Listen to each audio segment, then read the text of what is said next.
നമസ്കാരം. ദുരന്തബാധിത മേഖലകളിൽ പുനരധിവാസവുമായി ബന്ധപ്പെട്ട് നേരത്തെ സംഭവിച്ച കാര്യങ്ങൾ, അതിനെക്കുറിച്ച് മനോരമ ന്യൂസ് അന്വേഷണം നടത്തിയിരുന്നു. അതിന്റെ തുടർച്ചയായി വയനാട് പുനരധിവാസവുമായി ബന്ധപ്പെട്ട് എന്തൊക്കെ കാര്യങ്ങളാണ് ചെയ്യേണ്ടത് എന്നതുമായി ബന്ധപ്പെട്ടുള്ള പ്രത്യേക പരിപാടിയാണിത്. എല്ലാവർക്കും സ്വാഗതം.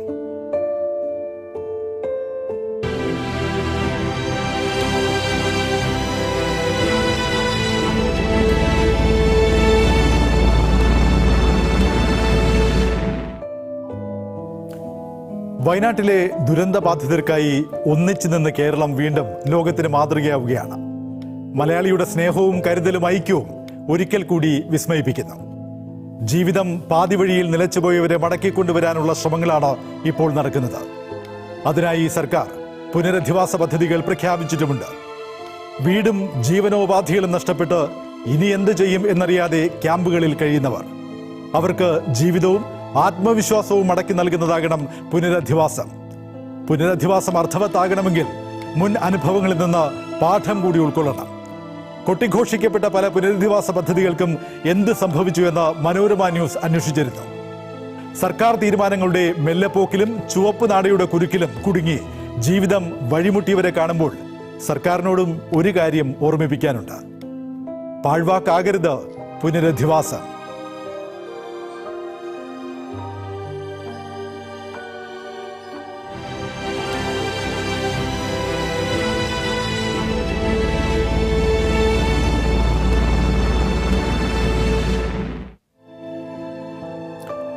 ഇന്ന് ഈ പരിപാടിയുടെ ഭാഗമാകുന്നത് മുൻ chief secretary Shri Jiji Thomson, public policy research chairman doctor D Dhanaraj, പ്രമുഖ സാമ്പത്തിക വിദഗ്ധൻ ശ്രീ എസ് ആദികേശവൻ, പുത്തുമല നിവാസി ശ്രീ ഹംസ, കൂട്ടിക്കൽ നിവാസി ശ്രീ സണ്ണി എന്നിവരാണ്. ഈ ചർച്ചയിൽ ഇനി പോകുന്നത് public policy research chairman doctor D ധനരാജിലേക്കാണ്. ശ്രീ ധനരാജ്, ഒരു വാർത്ത സൂചിപ്പിച്ചുകൊണ്ട് താങ്കളുടെ ചോദ്യത്തിലേക്ക് വരാം. കവളപ്പാറയിലുണ്ടായ ദുരന്തം നമുക്കെല്ലാവർക്കും അറിയാം. ആ ദുരന്തത്തിൽ ഭൂമി നഷ്ടപ്പെട്ടു പോയവർ, അല്ലെങ്കിൽ ആ ഭൂമി പഴയ അവസ്ഥയിലേക്ക് എത്തിക്കണം, അല്ലെങ്കിൽ നഷ്ടപരിഹാരം നൽകണം എന്നൊരു അവരുടെ ആവശ്യമുണ്ടായിരുന്നു. ഈ ആവശ്യത്തിൽ ഉചിതമായ നടപടി സ്വീകരിക്കാനും കൃത്യമായ ഒരു പദ്ധതി നിർദ്ദേശിക്കാനുമായി ഒരു വിദഗ്ധ സമിതിയെ നിയോഗിക്കണമെന്ന് കേരള ഹൈക്കോടതി ഫെബ്രുവരി മാസം നിർദ്ദേശം നൽകിയിരുന്നു. ഇപ്പോഴിത് ഓഗസ്റ്റ് മാസമാണ്. ഈ ഓഗസ്റ്റ് മാസം എത്തിയിട്ടും ആ വിദഗ്ധ സമിതിയെ രൂപീകരിക്കാൻ പോലും നിർദ്ദേശിക്കാൻ പോലും സർക്കാർ തയ്യാറായിട്ടില്ല എന്നുള്ളത് ഒരു മുൻകാല അനുഭവമായി, പഴയൊരു ദുരന്തത്തിന്റെ അനുഭവമായി നമ്മുടെ മുന്നിലുള്ളപ്പോഴാണ് ഈ വയനാട്ടിലെ ദുരന്തത്തിൽ പുനരധിവാസ പദ്ധതികളുടെ കുറ്റമറ്റ രീതിയിൽ മുന്നോട്ട് പോകണം എന്ന ഉദ്ദേശത്തിന്റെ ഭാഗമായി മനോരമ ന്യൂസ് വളരെ വിശദമായി ഇക്കാര്യങ്ങൾ പരിശോധിച്ചത്. എന്താണ് അങ്ങേക്ക് മുന്നോട്ട് വയ്ക്കാനുള്ള പ്രധാന നിർദ്ദേശങ്ങൾ?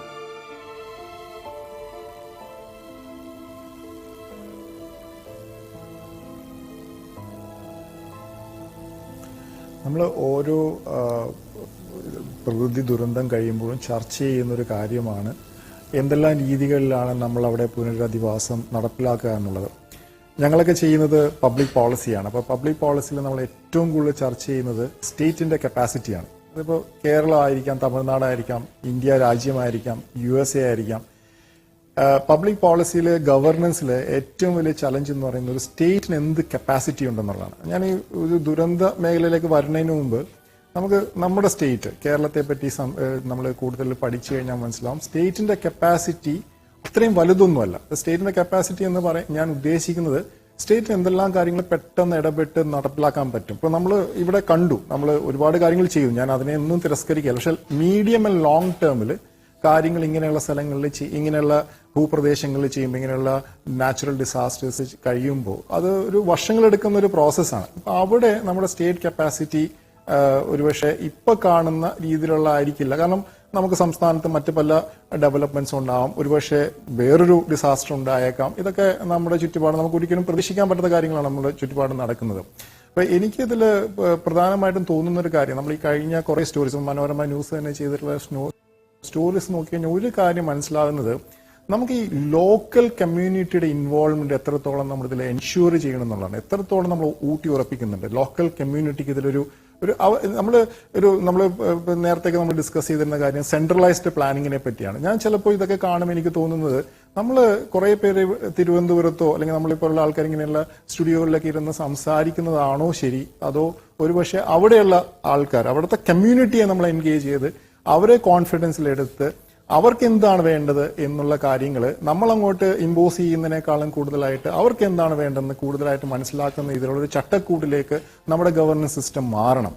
ഒരുപക്ഷെ കേരളം ഡീസെൻട്രലൈസേഷനിലൊക്കെ ലോകത്ത് തന്നെ ഒരു മാതൃകയാണല്ലേ, നമ്മുടെ പഞ്ചായത്തുകളും മുനിസിപ്പാലിറ്റികളും എല്ലാം. പക്ഷെ നമ്മൾ ഞാൻ ഈ പറയുന്ന ചർച്ചകളിലൊന്നും കാണാത്തൊരു കാര്യം, നമ്മുടെ ലോക്കൽ ഗവൺമെന്റിന് ലോക്കൽ സെൽഫ് ഗവൺമെന്റിനേക്ക് എത്രത്തോളം ഇതിൽ ഇൻവോൾവ് ചെയ്യിപ്പിച്ചിട്ടുണ്ട്. നമ്മൾ ആദ്യത്തെ ഒരു ഇഷ്യൂ ഇവിടെ വരുന്നത് ഒരുപക്ഷെ ഞാൻ രാഷ്ട്രീയമൊന്നും പറയുന്നതല്ല, പക്ഷെ എന്നാൽ പോലും പലപ്പോഴും ഇവിടെ കേരളത്തിൽ ചർച്ച ചെയ്യപ്പെടുന്ന കാര്യമാണ് പണം എങ്ങനെ വിനിയോഗിക്കുന്നു എന്നുള്ളത്.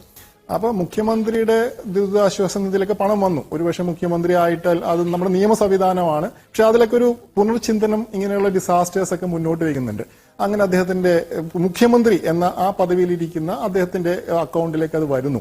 പക്ഷെ ഇത് ഡിസ്ട്രിബ്യൂട്ട് ചെയ്യാൻ പിന്നീട് അത് നമ്മുടെ ഗ്രൗണ്ടിൽ സ്പെൻഡ് ചെയ്യുമ്പോൾ എന്റെ അഭിപ്രായത്തിൽ അത് ലോക്കൽ പഞ്ചായത്തും കൂടി ചേർന്ന്, ലോക്കൽ പഞ്ചായത്തും സമീപ പ്രദേശങ്ങളിലെ പഞ്ചായത്തുകളും ജില്ലാ പഞ്ചായത്തുകളൊക്കെ ചേർന്നിട്ടുള്ള ഒരു സംവിധാനമാണ് ഉണ്ടാക്കേണ്ടത്. അപ്പൊ അവര് കൂടി അതില് സൈൻ ചെയ്യുകയോ അല്ലെങ്കിൽ അതുകൂടി ഒരു കൂടി അഗ്രി ചെയ്താൽ മാത്രമേ ഈ പണം വിനിയോഗിക്കാൻ പറ്റൂ എന്നുള്ളൊരു രീതിയിലേക്ക് നമ്മുടെ ഭരണ സംവിധാനം മാറണം. കാരണം അല്ലെങ്കിൽ നമ്മളെല്ലാവരും പല കാര്യങ്ങളും വയനാട്ടിൽ അത് ചെയ്യാം, ഇങ്ങനെ ചെയ്യാം, അല്ലെങ്കിൽ ഇപ്പോൾ നമ്മളെല്ലാവരും വീട് വെച്ച് കൊടുക്കാന്നൊക്കെ പറയുന്നുണ്ട്. പക്ഷെ കമ്മ്യൂണിറ്റി ഇപ്പോഴത്തെ സ്ഥിതിയിൽ കമ്മ്യൂണിറ്റിക്ക് ചിലപ്പോൾ പറയാൻ പറ്റില്ലായിരിക്കും. പക്ഷെ അടുത്ത കുറച്ച് മാസങ്ങൾക്കുള്ളിൽ കമ്മ്യൂണിറ്റീനെ നമുക്ക് ഇതിലേക്ക് കൊണ്ടുവരാൻ പറ്റണം. കമ്മ്യൂണിറ്റിയുടെ ആവശ്യങ്ങൾ എന്താണെന്ന് നമുക്ക് മനസ്സിലാക്കാൻ പറ്റണം. അപ്പോൾ സെൻട്രലൈസിൽ നിന്നും കേരളം എന്നും പ്രശസ്തമായിരിക്കുന്ന ഡീസെൻട്രലൈസേഷനിലേക്ക് തന്നെ ഈ ഡിസാസ്റ്റർ മാനേജ്മെന്റിലേക്കും നമ്മൾ അത് ഡീസെൻട്രലൈസേഷൻ മെത്തേഡ് ഉപയോഗിക്കണമെന്നുള്ളതാണ് എന്റെ ആദ്യത്തെ നിർദ്ദേശം. അപ്പോൾ ഇപ്പോൾ നമ്മൾ ഈ നമ്മുടെ ചർച്ചയിൽ കണ്ടിട്ടുള്ള പോലെ മുമ്പ് നടന്ന ഡിസാസ്റ്റേഴ്സിലൊക്കെ സർവൈവേഴ്സ് ആണല്ലോ നമ്മൾ സംസാരിക്കുന്നത്. അപ്പൊ അവർക്കുള്ള പരാതികൾ ഒരുപാട് ലഘൂകരിച്ച് കൊണ്ടുവരാൻ പറ്റും. കാരണം അവർക്കൊരു വോയിസ് ഉണ്ടോ എന്നുള്ളതാണ്. വോയിസ് എന്ന് പറയുന്നത് അതിനൊരു സംഘടനാ സംവിധാനമുണ്ടോ, ആ സംഘടനാ സംവിധാനമാണ് നമ്മുടെ ലോക്കൽ സെൽഫ് ഗവൺമെന്റുകളൊക്കെ കൊണ്ടുവരുന്നത്. അപ്പോൾ അവിടുത്തെ ഈ പഞ്ചായത്തും സമീപ പ്രദേശത്തുള്ള പഞ്ചായത്തുകളും ജില്ലാ പഞ്ചായത്തുകളൊക്കെ കൂടിച്ചേർന്ന് ഒരു സംവിധാനം ഉണ്ടാക്കിയെടുക്കണം അടുത്ത കുറച്ച് മാസങ്ങൾക്കുള്ളിൽ. അപ്പൊ അവരുടെ കൂടി മേൽനോട്ടത്തിലായിരിക്കണം, അവരുടെ ഒരു ഓണർഷിപ്പിലായിരിക്കണം ഈ പുനഃസംഘടന നടത്തേണ്ടത്. രണ്ടാമത്തെ എന്റെ നിർദ്ദേശം എന്ന് പറയുന്നത്, ഇപ്പോ നമുക്കൊരു ഏറ്റവും പ്രധാനപ്പെട്ട ആവശ്യം പറയുന്നത് മനുഷ്യന്റെ പ്രാഥമികമായ ആവശ്യങ്ങളാണ്. അത് ഫുഡ് ആവാം, ഷെൽട്ടർ ആവാം, ക്ലോത്തിങ് ആവാം. അത് കഴിഞ്ഞാൽ അവർക്ക് ഒരു കുറച്ച് ഇനി സമയം എടുക്കുമല്ലോ അവർക്കൊരു ജോലിക്കൊക്കെ പോകാൻ വേണ്ടി വരുമ്പോൾ. അപ്പൊ ആ ഒരു കാലഘട്ടത്തിലേക്ക് നമുക്കൊരു കമ്മ്യൂണിറ്റി സോഷ്യൽ ഇൻഷുറൻസ് നടപ്പിലാക്കാൻ പറ്റുമോ എന്നുള്ളത് നമ്മൾ ആലോചിക്കേണ്ടതാണ്. ആ കമ്മ്യൂണിറ്റി സോഷ്യൽ ഇൻഷുറൻസ് ഇവിടെ സർവൈവേഴ്സ് ആയിരിക്കുന്ന ആൾക്കാർക്ക് ആ കമ്മ്യൂണിറ്റി സോഷ്യൽ ഇൻഷുറൻസിലേക്കുള്ള പ്രീമിയം ഗവൺമെന്റ് ഈ തുകയിൽ നിന്ന് തന്നെ അടച്ചുകൊണ്ട് അവരുടെ ആരോഗ്യപരമായ ആവശ്യങ്ങളെല്ലാം അവർക്ക് ശ്രദ്ധ കൊടുക്കുന്നത്, അവർക്ക് ഏത് സമയത്തും ഏത് ഹോസ്പിറ്റലിലും പോയി ചികിത്സ നേടാം, അല്ലെങ്കിൽ ഒരു ചെറിയൊരു പെൻഷൻ അനുവദിക്കാം. ഇതെല്ലാം നമുക്ക് ചെയ്യാവുന്നതാണ്. അതാണ് ഒരു മനുഷ്യന്റെ സോഷ്യൽ വെൽഫെയർ, സോഷ്യൽ സെക്യൂരിറ്റി എന്ന് പറയുന്നത്.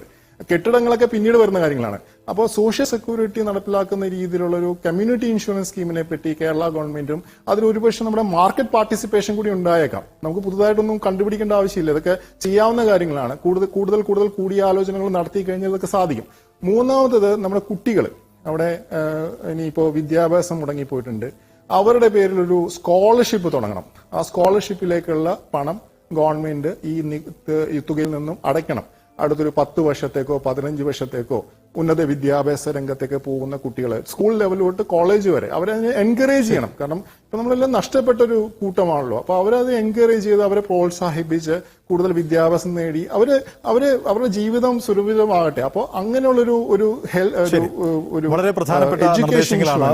ക്ഷമിക്കണം ഡോക്ടർ ഡി ധനരാജ്, സമയപരിമിതി മൂലം എനിക്കൊന്ന് ഇടപെടേണ്ടി വരികയാണ്. ഈ ചർച്ചയുമായി ബന്ധപ്പെട്ട് എല്ലാവരും പ്രധാനപ്പെട്ട നിർദ്ദേശങ്ങളാണ് മുന്നോട്ട് വെച്ചത്. ഈ ചർച്ചയ്ക്ക് ഇപ്പോൾ ഒരു അർദ്ധവിരാമം മാത്രമാണ്. കാരണം മനോരമ ന്യൂസ് പരമ്പരയുമായി ബന്ധപ്പെട്ട്, അന്വേഷണ പരമ്പരയുമായി ബന്ധപ്പെട്ട് അതിനനുബന്ധമായി ഈ ചർച്ചയ്ക്ക് തുടർച്ചയുണ്ടാകും. പ്രധാനപ്പെട്ട ചില നിർദ്ദേശങ്ങൾ ഈ ചർച്ചയിൽ പങ്കെടുത്ത വിദഗ്ധർ മുന്നോട്ട് വച്ചിട്ടുണ്ട്. ഇനിയും പ്രധാനപ്പെട്ട പല പോയിന്റുകളും വസ്തുതകളും നമുക്ക് ചർച്ച ചെയ്യാനുമുണ്ട്. ഈ ചർച്ചയിൽ പങ്കെടുത്ത മുൻ chief secretary Shri Jiji Thomson, public policy research chairman doctor D Dhanaraj, സാമ്പത്തിക വിദഗ്ധൻ ശ്രീ എസ് ആദികേശവൻ, പുത്തുമല നിവാസി ശ്രീ ഹംസ, കൂട്ടിക്കൽ നിവാസി ശ്രീ സണ്ണി എന്നിവർക്ക് നന്ദി അറിയിക്കുന്നു. ഇനി ഇടവേളയ്ക്ക് ശേഷം കൗണ്ടർ പോയിന്റിൽ CG അനു.